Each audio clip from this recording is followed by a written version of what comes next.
अक्सर जब भी कोई क्राइम होता है फिर उसकी इन्वेस्टिगेशन होती है और उस इन्वेस्टिगेशन को लेकर हम तमाम लोग बहुत बातें करते हैं, खासतौर पर हम जैसे क्राइम रिपोर्टर। लेकिन कई इन्वेस्टिगेशन ऐसे होते हैं जिसकी जब जांच जिस तरीके से पुलिस करती है और जिस बड़े पैमाने पर और जिन छोटी छोटी चीज़ों को लेकर और फिर कैसे वो उस केस के अंजाम तक पहुंचाती है, ये अपने आप में बेहद दिलचस्प सुनने में लगता है। लेकिन इसके पीछे की जो मेहनत होती है उन पुलिस वालों की, वो काबिल तारीफ है। आज की कहानी एक ऐसी कहानी है जो आपको हर मोड़ पर चौंकाएगी, और जब इस कहानी का क्लाइमेक्स आएगा तो फिर आप शायद उससे पहले कुछ और सोच रहे होंगे, निकलेगा कुछ और। बात 31 जुलाई 2019 की है, 31 जुलाई 2019। बेंगलुरु एयरपोर्ट, जिसका नाम है केम्पेगौड़ा इंटरनेशनल एयरपोर्ट, KIA, किया भी कहते हैं, इसका एक बैक साइड है इस एयरपोर्ट का। उस बैक साइड में 31 जुलाई की 2019 की सुबह सुबह एक शख्स गुजर रहा था, और ये सन्नाटा इलाका है। बहुत सारे लोग इस पीछे का जो एयरपोर्ट का हिस्सा है उसका इस्तेमाल ट्रैफिक से बचने के लिए करते हैं, ट्रैफिक कम ही होता है वहाँ पर। तो एक शख्स गुजर रहा था, उसने देखा सड़क किनारे एक लेडी की लाश पड़ी है, एक महिला की लाश, जिसका चेहरा जो है सर कुचला हुआ है, और सर कुचलने की वजह से थोड़ा चेहरा भी इतना पहचान भी नहीं है, खून चारों तरफ। वो शख्स देखकर घबरा जाता है, फौरन लोकल पुलिस को खबर करता है। अब एयरपोर्ट की जो पुलिस है, वहाँ की टीम फौरन आनन फानन में वहाँ पर पहुँचती है, मौका वारदात का मुआयना करती है, तो देखती है कि उस लेडी के सर पर किसी वजनी चीज़ से मारा गया है। साथ ही उसके बॉडी में कई जगह स्टेप के भी निशान थे, यानी चाकू भी मारा गया। तो किसी का सर कुचला गया और उसको चाकू भी मारा गया, थोड़ी सी अजीब बात थी। अब पुलिस खैर लाश को ध्यान से देखती है। मरने वाली ने एक टी-शर्ट पहन रखी थी, एक जीन्स पहन रखी थी, सैंडल था, और हाथ में टाइटन का एक वॉच। उसके पर्स या मोबाइल, बाकी ऐसी कोई भी चीज़ नहीं थी जिससे उस लेडी की शिनाख्त हो सकती थी। अब बेंगलुरु पुलिस के लिए बड़ा मुश्किल था कि पहले तो उस लेडी की शिनाख्त करें। अब वो चूंकि एयरपोर्ट के पास मिली थी, तो पहले तो ये था कि शायद ये कोई फ्लाइट पकड़ने वाली हो। दूसरा ये था कि एयरपोर्ट का बैक साइड है और लोकल लोग बहुत सारा उसका इस्तेमाल करते हैं, तो ये भी था कि ये निकलने के लिए इस रास्ते का इस्तेमाल कर रही हो बिना ट्रैफिक के। दिखने में लेडी का जो हुलिया और बाकी चीज़ें, उससे ये लग रहा था कि ये साउथ इंडिया की नहीं है, ये कहीं नॉर्थ इंडिया की है। लेकिन क्लू कुछ नहीं, न मरने वाली का नाम, न ठीक से चेहरा, कोई ऐसी चीज़ नहीं जिससे कातिल तो बात की बात है, पहले जो मरी है उसका ही आप उसकी सच्चाई निकाल लो। बेंगलुरु पुलिस के लिए चैलेंजिंग था ये काम। 20 लोगों की एक टीम बनाई गई, 2-2 लोगों की टीम डिवाइड की गई, 10 लोग, एक तरह से 10 टीम हो गई, अब 2-2 में मिलाकर 20। 4 काम दिए गए हर टीम को, और 4 काम ये था। पहला कि इस लेडी ने जो जीन्स पहन रखी थी, वो उस जीन्स को देख के लग रहा था कि ये एक महंगा ब्रांड है कोई, और आम जीन्स नहीं है, तो उस जीन्स के ऊपर लेबल भी था। तो एक टीम को ये काम दिया गया कि ये जीन्स कौन सी कंपनी बनाती है, कहाँ कहाँ बिकता है, कि और ये अगर पता चल जाए कि इस लेडी ने कहाँ से ख़रीदा है तो थोड़ा सी उसमें मदद मिल जाएगी।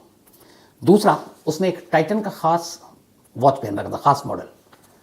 तो दूसरी टीम को ये काम सौंपा गया कि तुम पता करो कि ये टाइटन की घड़ी कहाँ से खरीदी गई, कब खरीदी गई, किसने खरीदी। तीसरी टीम को काम दिया गया कि तुम इस लोकेशन के आसपास के CCTV कैमरे को खंगालो कि यहाँ तक ये लाश कैसे पहुँची, किस गाड़ी में लाई गई या क्या हुआ।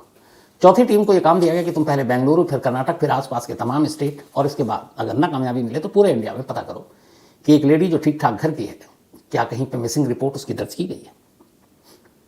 ये 4 बेसिक पहले काम दिया गया और कहा गया कि अब इस पर तफ्तीश करो। अब पुलिस की टीम लग गई चारों काम पर। काम बड़ा मुश्किल और टेढ़ा था, लेकिन काम करना था। सबसे पहले पुलिस ने जीन्स के बारे में पता किया, तो पता चला कि वो जिस ब्रांड की जीन्स था उसके चूंकि लेबल भी था कि दिल्ली, महाराष्ट्र और कर्नाटका में, और जीन्स का हुलिया देख के पता चला था कि नया है। 2019 के शुरुआत से लेकर और जुलाई तक करीब 14,000 ऐसे 14,000 जीन्स बेचे गए दिल्ली, महाराष्ट्र और कर्नाटका में। अब पुलिस यहाँ थोड़ी उलझी कि ये कर्नाटका की हो सकती है, बेंगलुरु है, और महाराष्ट्र की भी हो सकती है, दिल्ली की भी हो सकती है, लेकिन कहाँ की ये पता नहीं। खैर, अब 14,000 जीन्स तो पता चल गया, लेकिन इस लेडी ने जो जीन्स पहन रखी थी उसका साइज़ क्या था, उसका साइज़ चेक किया गया, तो पता चला कि उन 14,000 जीन्स में से 800 जीन्स उस साइज़ की बिकी है दिल्ली, कर्नाटका और महाराष्ट्र में। तो 14,000 पहले टोटल, उसके बाद पता चला कि करीब 800 जीन्स उसके साइज़ की बिकी है। तो अब फिगर आ गया 800 पे। अब उस 800 जीन्स को कहाँ कहाँ किस किस ने ख़रीदा है, पुलिस ने उस जीन्स के जो शोरूम और जहाँ बिका उनसे डिटेल मंगा। ये मैं आपको बता रहा हूँ, लेकिन बहुत ही लेंथी प्रोसेस था, मतलब सारा पूरा प्रोसेस जो। तो उन 800 लोगों के नंबर मांगे गए। फिर पुलिस ने एक व्हाट्सएप ग्रुप बनाया और बाकायदा उन 800 लोगों को मैसेज किया कि क्या आप में से किसी ने ये जीन्स खरीदी है। अब इसमें से कुछ के रिप्लाई आए, कुछ के नहीं आए, कुछ को पुलिस वाले फ़ोन कर रहे हैं, मोबाइल स्विच है, बंद है, तो वो अलग दिक्कत आ रही है। लेकिन जीन्स पे इन्वेस्टिगेशन जारी है। उधर दूसरी टीम टाइटन वॉच पे लगी हुई है कि ये वॉच जो मॉडल है वो कहाँ बिकी, कैसे। तो पता चला कि ये टाइटन वॉच पिछले 1 साल में जिस मॉडल का उस डिकीज ने यानी मरने वाली लड़की ने पहन रखा था, 1400 घड़ियाँ टाइटन की उस मॉडल की 1 साल के दरमियान बिकी, और ये देश के अलग अलग शहरों के शोरूम से बिकी। तब उनके नंबर निकाले गए कि भाई ये 1400 घड़ी खरीदने वाले कौन लोग हैं। जैसे जीन्स के निकाले गए 14,000 के, यहाँ तो फिर भी तादाद कम थी, तो लेकिन यहाँ फिर भी 1400 लोग थे। अब उन 1400 लोगों के नंबर निकाले गए, उनको फ़ोन करना शुरू किया गया, फिर उनके भी व्हाट्सएप ग्रुप बनाए गए और सबको मैसेज डाला गया कि ये घड़ी आपने खरीदी, आपका क्या नाम, पता, कहाँ के रहने वाले हो।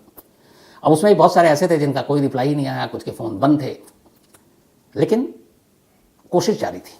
उधर जो एक टीम सीसीटीवी कैमरे को खंगाल रही थी, उसे भी कामयाबी नहीं मिल रही थी। उसने देखा कि एक कार तो दिखी है दूर से, लेकिन बदनसीबी से उस कार का नंबर प्लेट नहीं आया और इसलिए उससे कोई जानकारी ही नहीं मिली।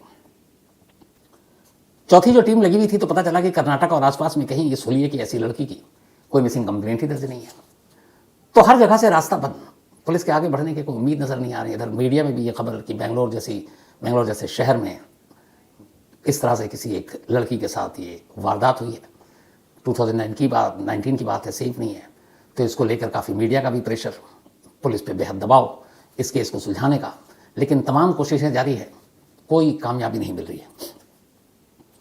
तभी एक रोज़ अचानक पुलिस, जब ये सारी चीज़ों पे कोई कामयाबी नहीं मिली, तो पुलिस ने तय किया कि चलो एक बार और बॉडी को देखते हैं। अभी तक पोस्टमार्टम नहीं हुआ, मॉर्चरी में रखा हुआ मुर्दा घर में। पहली बार में कई बार कुछ चीज़ें नज़रों से चूक जाती हैं। पुलिस की एक टीम, सीनियर अफसरों की टीम इस बार गई मुर्दा घर। अब उसने बॉडी को ध्यान से देखा कि शायद जीन से, घड़ी से, बाकी चीज़ों से कुछ नहीं पता चल रहा, कुछ बॉडी ही ऐसी कुछ निशानी हो जिससे कुछ पता चले। इस बार ध्यान से देखा पुलिस ने तो उसकी बॉडी में एक टैटू बना हुआ था जिस पे एस लिखा हुआ था। अब वो हाथ पे नहीं था, वो यहाँ गर्दन के नीचे था। तो जब उन्होंने देखा एस, तो पुलिस को लगा कि इस जो भी मरने वाली है इसका नाम एस से शुरू होता है।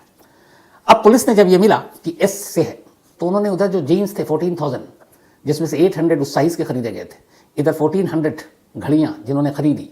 अब पुलिस ने उन सबको दोबारा कांटेक्ट किया और पूछा कि क्या ये घड़ियाँ या जीन्स आप यहाँ से किसी एस नाम से जिन लोगों ने खरीदी, आप उसकी लिस्ट दे सकते हैं। अब जब वो एस नाम से लिस्ट मांगी गई, तब वो जो 800 थे और फिर 1400 थे, वो फिगर घटकर 115 हो गया कि इस नाम वाले 115 लोगों ने ये घड़ी खरीदी और इस नाम से करीब 200 लोगों ने ये जीन्स खरीदी। तो वो और भी कम हो गया लोगों तक पहुँचने का। अब इस दौरान में जब इस नाम से पता चला तो पुलिस ने फिर पता किया कि बेंगलुरु के इस एयरपोर्ट पर जहाँ पे ये लाश मिली थी, उस एयरपोर्ट से, चूँकि ये 31 जुलाई को लाश मिली थी, तो 29, 30, 31 किसी की फ़्लाइट थी जिसने ना पकड़ा, उसकी फ़्लाइट मिस हो गई हो और उसका नाम शुरू होता है एस से। लेकिन वहाँ भी कामयाबी नहीं मिली। पता चला ऐसा कोई नहीं, जितने भी इस नाम के टिकट की बुकिंग थी वो सब फ्लाइट लेकर गए, तो वहाँ भी नाकामयाबी। कुल मिलाकर पुलिस के लिए हर तरफ दरवाज़ा बंद, इधर प्रेशर बहुत ज़्यादा। पुलिस की टीम दिन रात लगी हुई है, जीन से लेकर घड़ियाँ खंगाल रही है, सीसीटीवी खंगाल रही है, इस नाम के तमाम लड़कियों को खंगाल रही है, लेकिन कामयाबी नहीं मिलती। जुलाई का मामला था, अब अगस्त आ गया था, 7 दिन बीत चुके थे। 7वें दिन लाश बरामद होने के अचानक बेंगलुरु पुलिस के एक कांस्टेबल को एक फ़ोन आता है और वो अपने सीनियर अफसर को बताता है कि सर, ये जो लड़की मरी है इसको इसके हस्बैंड ने मारा है और उन दोनों के बीच में अनबन थी और कातिल वही, और उसी ने लाकर एयरपोर्ट के पास ये बॉडी डंप कर दी है।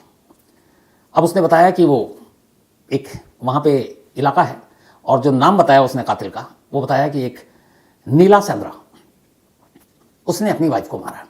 अब बेंगलुरु पुलिस ने कहा यार 7 दिन से भटक रहे हैं और यहीं अपना 2 थाना छोड़ के ये केस है, हमको पता ही नहीं है। गुस्सा भी आया, लेकिन ये हुआ कि चलो यार इतनी मेहनत की थी, केस खुल गया। तो उन्होंने कहा कि चलो उसके हस्बैंड को ढूंढते हैं। ये पहले वहाँ पुलिस स्टेशन पहुँचे तो पता चला कि हाँ 7 दिन पहले एक लेडी का मर्डर हुआ था, मुकदमा दर्ज है और उसके हस्बैंड ने मारा था। दोनों में अनबन थी। पुलिस ने राहत की सांस ली कि केस सॉल्व हो गया। तो उसके बाद अच्छा ये भी था कि ये जो जिसने मारा है वो शख्स बंगाल का रहने वाला, कोलकाता का बंगाली है। तो पुलिस ने उस लेडी के हस्बैंड को गिरफ्तार कर लिया। कांस्टेबल की वाहवाही हो गई कि यार इतनी जहाँ पे हमने घूम घूम कर तफ्तीश कर रहे थे, यहाँ तो ये केस निकला। कातिल पति था, पत्नी की लाश थी, एयरपोर्ट के पास फेंक गया था।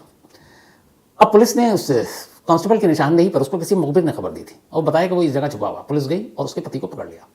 पकड़ने के बाद अब पुलिस उससे पूछताछ करती है तो वो टूट जाता है, कहता हाँ साहब मैंने अपनी बीवी को मारा है, मुझसे बहुत वो लड़ाई करती थी और उसका किसी और से अफेयर था, जो भी उसने बातें की।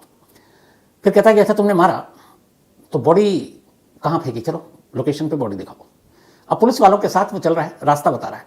अब पुलिस वाले जब गए तो रास्ता भी आधे रास्ते तक जा रहे हैं, तो वो उसी बेंगलोर एयरपोर्ट की तरफ जा रहा है, लेकिन आधे रास्ते जाने के बाद अचानक वो डायरेक्शन मोड़ देता, अब कहता है इधर चलिए, फिर आगे फिर आगे फिर आगे, और एक जगह सुनसान जगह पर रोक कर वो कहता मैंने यहीं पर मारा था। अब पुलिस वहाँ भौचक्की, कह रहा है ये शख्स कत्ल करने की बात कबूल कर चुका है, बीवी को मारने की बात मान रहा है और कह रहा है कि यहाँ पे मैंने मारा है। पुलिस को बॉडी मिली एयरपोर्ट के पीछे से, तो ये क्या मजाक है। तो पुलिस हड़काती है कि तू यहाँ मारा है, तो फिर ले जाकर के एयरपोर्ट के पास बॉडी फेंकी थी। कह रहा नहीं सर मैंने यहीं मारा था, यहीं बॉडी फेंकी थी, वो बॉडी मिली नहीं थी। अब उसने कहा यहाँ फेंकी थी तो कहाँ है बॉडी, तो उसने कहा यही है, मुझे एग्जैक्ट याद नहीं है, अंधेरा था लेकिन यहीं मैं ढूंढता हूँ। थोड़ी देर के बाद झाड़ियों में वो ले गया पुलिस को और एक लेडी की लाश पड़ी हुई थी। अब जैसी वो लाश मिली उसने कहा ये है मेरी बीवी जिसे मैंने मारा है, और वो 1 हफ्ते पहले उसने कत्ल किया। अब पुलिस ने अपना सर पकड़ लिया, जिस केस को उसने मान लिया था कि सुलझ गया है, यहाँ तो उल्टा हो रहा है। लाश मिली एयरपोर्ट के पीछे, कातिल को इन्होंने पकड़ा और कातिल दिखा रहा है हमने यहाँ, और वहाँ से भी एक और लाश मिल रही है। फिर वो पूरी कहानी बताता है, तब पुलिस को गलती का एहसास होता है, लेकिन उनकी इस गलती की वजह से एक दूसरे मर्डर का केस सुलझ गया। उसने लाश भी बरामद कर लिया। उसके बाद फिर पुलिस क्या करती, तो बेंगलुरु एयरपोर्ट की पुलिस ने फिर उस कातिल को उठाकर उस पुलिस के हवाले कर दिया, टीम के जिसके एरिया में ये मर्डर हुआ था। अब एक केस तो उन्होंने सुलझा दिया, लेकिन खुद गुस्सा आ रहा खुद पे, यार हमें तो लगा था कि ये केस सुलझ गया, यहाँ तो उल्टा हो गया, कोई और मामला सुलझाया हमने, अपना तो केस वहीं अटका हुआ है, अब ऊपर में क्या जवाब दें। अब पुलिस फिर से परेशान और शुरुआत से फिर लगी हुई है। अब इसी दौरान में एक और कहानी हो जाती है। इस कहानी में बहुत सारे ट्विस्ट हैं। तो दूसरा मर्डर खुल गया। अब पुलिस की टीम फिर से लग गई उसी जीन्स पे, उसी घड़ी पे, उसी सीसीटीवी फुटेज पे, मिसिंग की सब, मतलब शुरुआत से अब कर रही है। 7 दिन हो चुके थे, अब 8वें दिन से फिर लग गए। जो टीम इस पूरे मामले की जांच कर रही थी, उसके एक सीनियर अफसर ने कुछ वक्त पहले बेंगलुरु में एक चोर को पकड़ा था, और वो चोर एक घर से उसने बहुत सारी ज्वेलरी चुराई थी, जिसकी कीमत करीब 50 लाख रुपए थे। बाद में उसने कहा था कि चोरी करने के बाद वो वहाँ से कोलकाता भाग गया, और कोलकाता में जाके उसने ये ज्वेलरी एक जगह भेज दी। तो महीने भर पहले, मतलब ये कत्ल हुआ जुलाई में, इससे पहले जून की बात है, वो साहब जो पुलिस के सीनियर अफसर हैं वो कोलकाता गए। वहाँ से जाकर उन्होंने वो सारी ज्वेलरी बरामद कर ली और फिर वापस लौटे बेंगलुरु। जब वो ज्वेलरी बरामद करने के लिए गए थे तो उनके साथ कोलकाता के 2 पुलिस वालों को लगा दिया गया था। उनमें से एक पुलिस वाला लगातार उनसे बात करता था। इसी दौरान जो कोलकाता में जिसने चोरी करके गहने बेचे थे, उसका नाम था कार्तिक। कार्तिक था बेंगलुरु पुलिस के कब्जे में। उस सिपाही ने कहा कि साहब इसने कोलकाता में कुछ और भी लूट वूट के सामान बेचे हैं और कोलकाता में भी कुछ चोरी की है, तो आप हमें प्लीज़ कुछ दिन के लिए उसे दे दो, हम उससे पूछताछ करेंगे। अब ये बेंगलुरु वाले पुलिस अफसर कहते नहीं यार अभी हमें उसकी ज़रूरत है, हम बेंगलुरु के और चोरी के केस उससे उगलवाना चाहते हैं। तो वो बार बार रिक्वेस्ट कर रहा है, इधर सीनियर है, वो कोलकाता पुलिस का एक कांस्टेबल है, कि साहब उससे हमें बहुत सारे केस सुलझाने में मदद मिलेगी। तो ये चल रहा था, वो लगातार फ़ोन पर बात हो रही थी। इत्तेफाक से केस के 10वें दिन, अब 10 अगस्त आ चुका है, अभी तक कुछ सुलझा नहीं, न जीन से मिली मदद, न घड़ी से मिली मदद, न सीसीटीवी से। चक्कर में एक दूसरा कातिल पकड़ा गया, दूसरा मर्डर केस खुल गया, और वो बेंगलुरु पुलिस के जो इंचार्ज है इस केस के, वो परेशान बैठे हुए, क्या करें। इसी दौरान में उनके पास उसी कांस्टेबल का फिर से फ़ोन आ गया कोलकाता से। अब ये उस वक्त टेंशन में, वैसे ही तनाव में, कि सर अपना केस तो सुलझ नहीं रहा है यार, ये परेशान कर रहा, बार बार मुझसे एक्यूज मांग रहा है। तो उन्होंने 1-2 बार उठाया नहीं, फिर देखा वो बार बार कर रहा है, तो उन्होंने उठाया, फिर उसको एक तरह से निपटते हुए कहा, देखो मैं इसको बहुत बुरी तरह फंसा हुआ, परेशान हूँ, एक मर्डर केस है हमारे पास और वो सुलझ नहीं रहा, इतने दिन हो गए हैं, और वो लेडी है ये भी पता नहीं चल रहा कहाँ की है, लेकिन बेंगलुरु की नहीं लगती, नॉर्थ इंडिया की कहीं की लगती है। तो तुम अभी उस कार्तिक वाले केस पे बात मत करो, मैं सुलझा लूँ फिर तुमसे मैं बात करूँगा। जब वो फ़ोन रखने लगे तो कांस्टेबल कहता है 1 मिनट रुकेगा, आपने कहा कि किसी लेडी का कत्ल हुआ, मिसिंग है, उसकी आइडेंटिटी अभी तक पता नहीं चली। बोले हाँ नहीं पता चल रहा है, और वो साउथ इंडियन नहीं है। तो बोले हमारे कोलकाता से भी एक लड़की गायब है और उसका नाम है पूजा डे। वो एक मॉडल है और इवेंट आर्टिस्ट है, इवेंट मैनेज भी करती है, इवेंट मैनेजमेंट का भी काम करती है और ठीक ठाक मॉडल है, और वो जुलाई लास्ट वीक से ही गायब है। करीब 31 को लाश मिली तो उसने कहा कि 27-28 से गायब है, और इत्तेफाक से वो कोलकाता से बेंगलुरु गई थी। अब ये सुनते ही इस पुलिस अफसर के कान खड़े हो गए। बोला आपने वहाँ रिपोर्ट लिखी है? बोला हाँ मिसिंग रिपोर्ट है हमारे यहाँ, और लेकिन वो कहीं मिली नहीं है। बोले कि यार मैं तुमको कुछ फ़ोटो भेजता हूँ, देख के बताओ क्या ये वही है जिसकी मिसिंग रिपोर्ट है तुम्हारे यहाँ? उसने कहा भेजिए। इन्होंने वो तस्वीर निकालकर अपने जूनियर से कहा कि इस पुलिस वाले के व्हाट्सएप नंबर पर भेजो ये फ़ोटो। इस दौरान में जब नसीब साथ देता तो बहुत सारी चीज़ें होती हैं। वो उधर फोटो भेज रहा है उनका जूनियर, और ये बैठ के सोच रहे हैं कि क्या पता कोलकाता से मिल जाए, लेकिन इधर एक दूसरा केस, दूसरा कातिल दूसरे मर्डर में इनको गुमराह कर चुका था, तो पर ये भी था डर कि ये भी ऐसे ही निकलेगा। तभी उनके मोबाइल पे फ़ोन आता है। बल्कि जो उनका एक जूनियर था जिसने सारे जगह व्हाट्सअप किए थे घड़ी के लिए, जीन्स के लिए ग्रुप बनाया था, तो उसके पास एक फ़ोन आता है और वो कहता है कि ये घड़ी जो आपने ग्रुप में भेजा है ये मैंने खरीदी है, मैं दिल्ली में रहता हूँ और ये घड़ी मैंने अपनी गर्लफ्रेंड के लिए खरीदी थी। अब वो पुलिस वाला सुना तो उसने कहा अपने सीनियर अफसर को जानकारी देनी चाहिए। वो भागा हुआ है, उसने कहा कि साहब वो घड़ी के बारे में एक आदमी दावा कर रहा है कि उसने दिल्ली में खरीदी, उसका नाम अली है और वो कह रहा है कि उसने अपनी गर्लफ्रेंड को दिया। अब वो सोच रहे हैं यार ये गर्लफ्रेंड को देने की बात कर रहा है, वो उधर कह रहा है कि जो कोलकाता से गायब हुई है वो ऑलरेडी किसी की बीवी है, शादीशुदा है, लगता है फिर कि इसमें कुछ नहीं मिलेगा। खैर वो कहते हैं अली को दो, फ़ोन दो, बात करते हैं। पूछते अच्छा कि तुमने कब दिया? तो उसने कहा मैंने दिल्ली में अपनी, मतलब ये जून जुलाई की बात है, तब मैंने घड़ी गिफ्ट की थी अपनी गर्लफ्रेंड को। बोला तुम्हारी गर्लफ्रेंड का नाम क्या है? तो उसने कहा पूजा डे।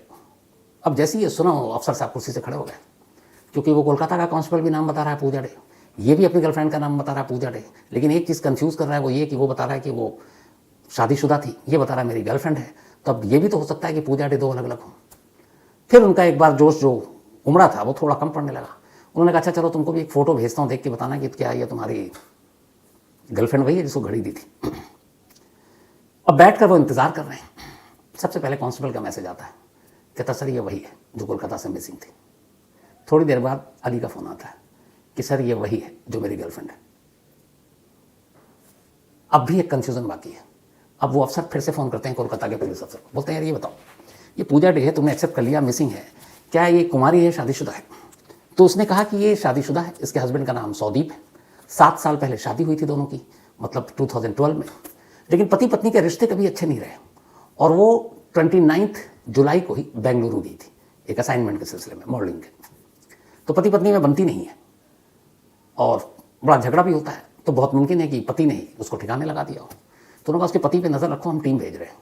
अब इधर अली को दोबारा फ़ोन मिलाया कि तुमने पहचान तो ली, पर ये बताओ ये कौन है तुम्हारी? तो उसने कहा मेरी गर्लफ्रेंड है। तो तुम्हें पता है ये शादीशुदा? उसने कहा हाँ साहब पता है, बट उसकी अपने हस्बैंड से बनती नहीं है और अगर वो डिवोर्स हो जाएगा तो हम दोनों शादी कर लेंगे।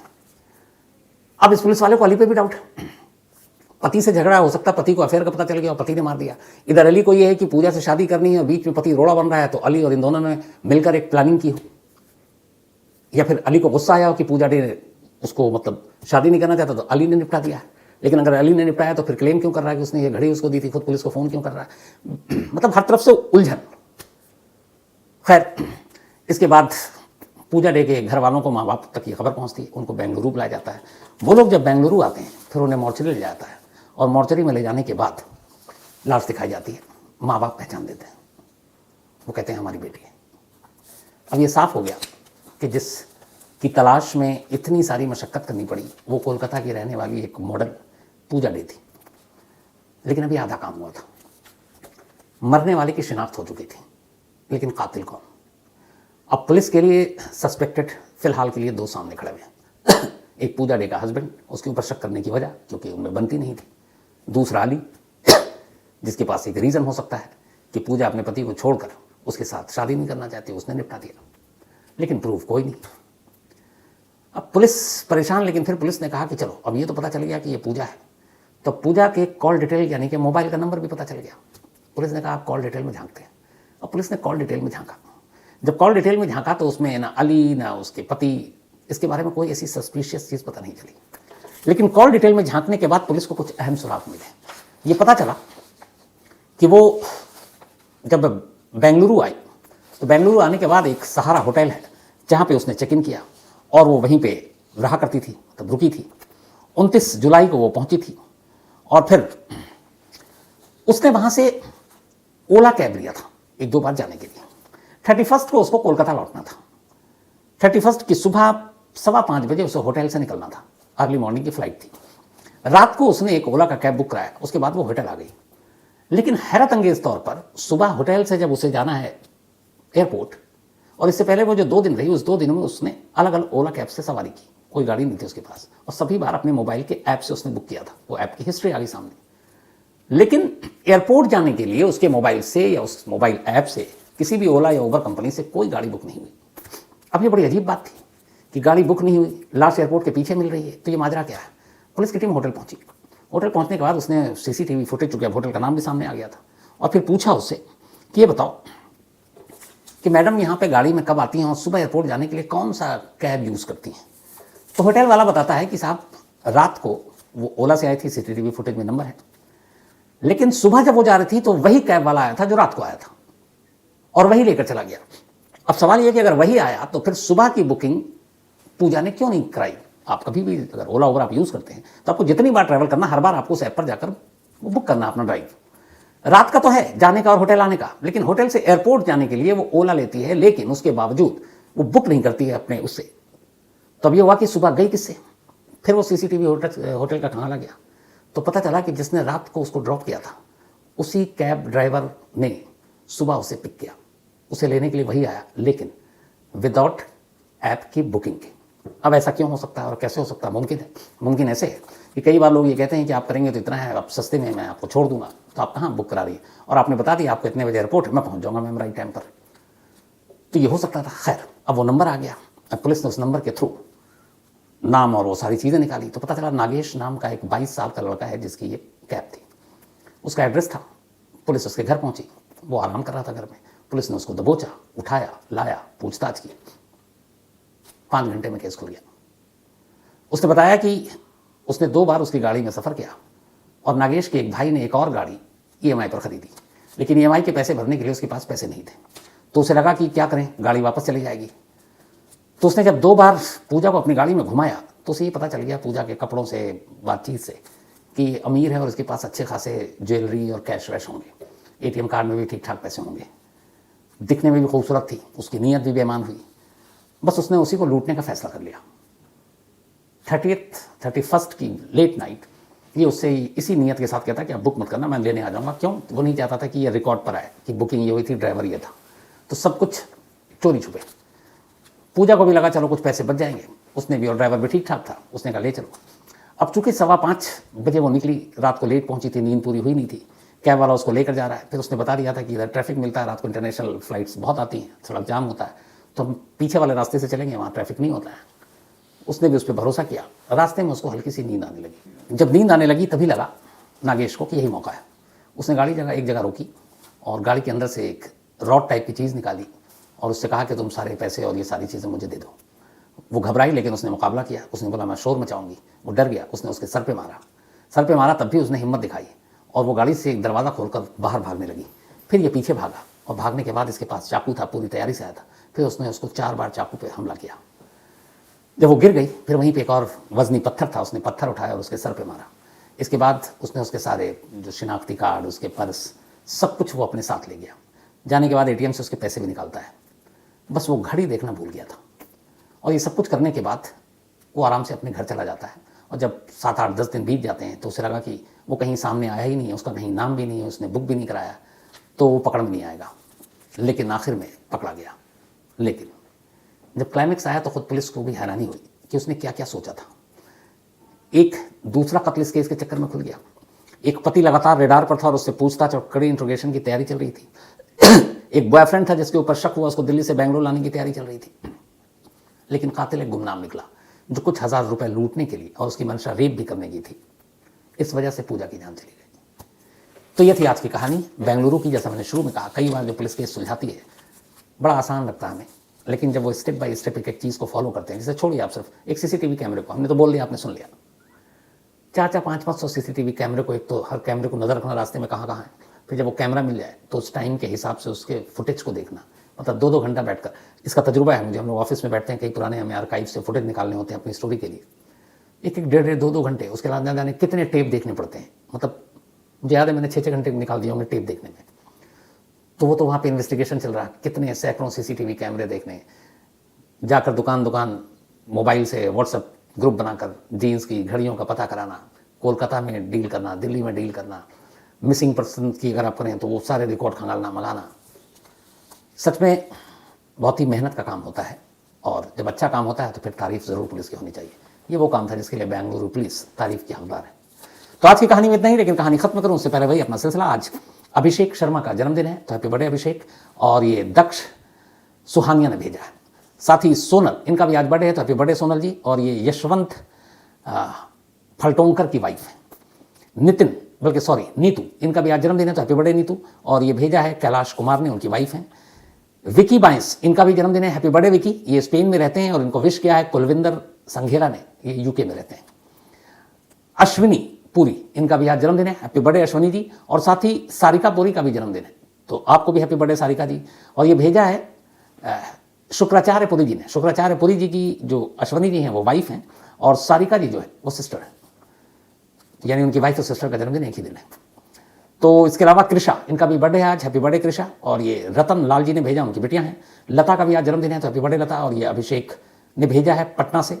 साथ ही भद्रेश यशवंत, इनका भी आज बर्थडे है, तो हैप्पी बर्थडे भद्रेश। और ये यशवंत जयदेव भाई निर्मल के बेटे हैं। इसके अलावा आफ्ताब बिहार से, इनका भी आज बर्थडे है, तो हैप्पी बर्थडे आफ्ताब। साथ ही आदेश कुमार न्यूजीलैंड से, थैंक यू सो मच आदेश भाई, आपके इस प्यार के लिए, आपके मेल के लिए। और पक्का मैं उधर न्यूजीलैंड आया तो आपसे मिलूंगा, और जब भी आप दिल्ली आए बताइएगा, ज़रूर मुलाकात होगी। और देवेंद्र लोहार साहब, सॉरी कल आपसे मुलाकात नहीं हुई, शायद मैंने मेल रिप्लाई लेट किया और आप वापस जोधपुर चले गए, लेकिन आपका मेल मिला मुझे। अगली बार आप जब भी आएंगे तो ज़रूर मिलेंगे। और परावी पाटिल, तुम्हारा गिफ्ट मिल चुका है, थैंक यू सो मच। और जैसा मैंने कहा, ये पहली और आखिरी बार है।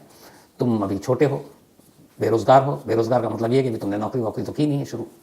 मैं तुमसे बड़ा हूँ, तो ये देने का काम मेरा है, फ़र्ज़ है। लेकिन चलो, पहली बार माफ़ किया। हमेशा अच्छी रहो, खुश रहो। तो कहानी में आज इतना ही। अब आपसे मुलाकात होगी मंडे को किसी नई कहानी के साथ। तब तक अपना ख्याल रखिएगा, अपनों का ख्याल रखिएगा। Thank you.